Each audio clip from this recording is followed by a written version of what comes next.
our first lesson. It's called Put Me In, Coach. All right, you guys have heard the song. Put me in, coach, I'm ready to play. And a little bit of background on my baseball history. I've always been a pitcher. I've always been the guy, give me the ball. Let me get out there. Put me on the hill. Let me do my job. Put me in. If I wasn't in the game, if I wasn't pitching, I was on the top step of the dugout. I wanted to be in every single game. I know if I threw 100 pitches the day before, I wanted to go in and pitch again that next day. I always wanted to be involved. That's my style of baseball. Times that I had to get out of the game, coach would come out and take the ball from me. Oh, I was furious. I wanted to be the guy. I wanted to be the one that you could count on. So put me in, coach. That was me from start to finish. Now let's look at a couple guys back in the Old Testament who, one of them was a put me in, coach kind of guy. The other guy, not so much. We're going back to the book of 1 Samuel. Back in 1 Samuel, we learn about Saul and David, both kings of Israel. And they both had great coaches. Just like you guys have great coaches, I try to be a great coach. Saul and David had some great coaches. They were both coached by Samuel, one of the great prophets of the Old Testament. And David was even coached by Nathan, another great prophet. So great coaches. They both had the top instructors teaching them along their way. So they're real similar in that respect. But that's really where the similarity comes to an end. We can look at their calling. When a minor league ball player gets called up to the big leagues, they're fired up, they're ready to go. They want to be in on it. And Saul, when he was called to be king, he knew beforehand that Samuel was going to come and call him to be king. And where was he? When Samuel came to narrow down the tribes to Saul's tribe and narrow down the families to Saul's family, he came through and he said, okay, now, where's Saul? Saul knew that he was coming, but where was Saul?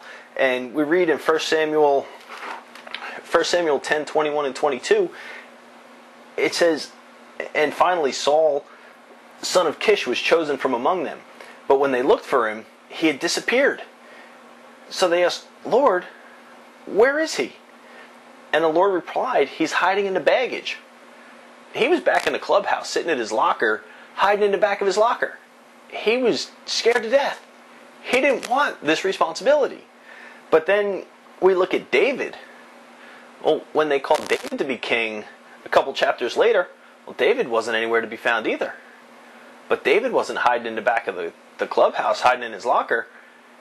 David was out in the bullpen throwing pitches, getting ready. He was working it. They said in 1 Samuel 16:11, and then Samuel asked, are these all the sons you have? And then Jesse said, there's still the youngest, but he's out in the field watching the sheep and goats. And Samuel said, send for him at once. We won't sit down until he arrives.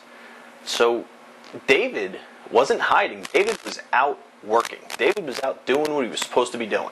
So when they were called up to be a part of something big, Saul was scared to death hiding, and David was out doing the work that he was supposed to be doing.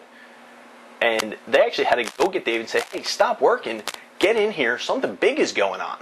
So that's the kind of work ethic that David had. So we've got their great coaching, but they had two different scenarios when it came to their call-up. Now let's look at their confidence level. You guys know the story of David and Goliath. David and Goliath is one of the oldest stories in Sunday school. And you guys all know David comes out and blah, blah, blah, knocks down this huge giant. But did you guys know that Saul was scared to death of him? Saul wanted nothing to do with Goliath. In 1 Samuel 17:11, it says, when Saul and the Israelites heard this, when they heard Goliath out taunting them, they were terrified and deeply shaken. Saul, who was head and shoulders above everybody else, the biggest, strongest Israelite, was shaking in his boots. Well, David comes along, after working out, taking care of the sheep and goats. 1 Samuel 17:32, David says to Saul, "Don't worry about this Philistine. I'll go fight him." Little David, little guy, tells his big brother, "Don't worry about it. I'll go take care of it." Saul actually said, "Okay, well, here's my armor. Here's my weapons. Take my stuff." David said, "Well, you're a huge guy. I'm little. I can't wear all your gear." It would be like a tiny shortstop wanting to put on huge catcher's equipment. It's not going to work. So David had to go out there with nothing but his God-given abilities and a rock and a sling. And he took down Goliath.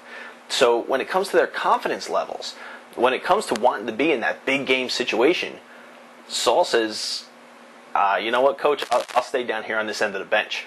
And David, right up there on the top step, warming up in the bullpen, saying, "Hey, put me in, coach. Let me go play."